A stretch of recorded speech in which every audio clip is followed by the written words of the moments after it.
Социјалдемократскиот сојуз на Македонија нема намера да одговара на измислиците на ВМРО ДПМН, кои за партиска говорница ги соопшти министерот за одбрана во владата на Република Македонија Зоран Коњановски. Но затоа уште еднаш имаме намера да ги поставиме следните прашања. Каде исчезна 7 милиони евра од РЕК Битол?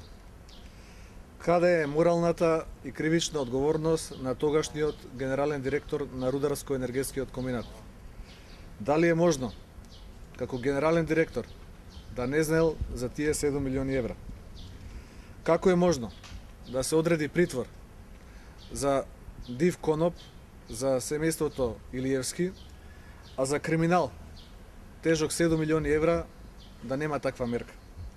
Господине Коњановски, еден ден не ќе можете да се криете позади партиската говорница и партиската правда. Престанете да вадите попусто бајати измислици.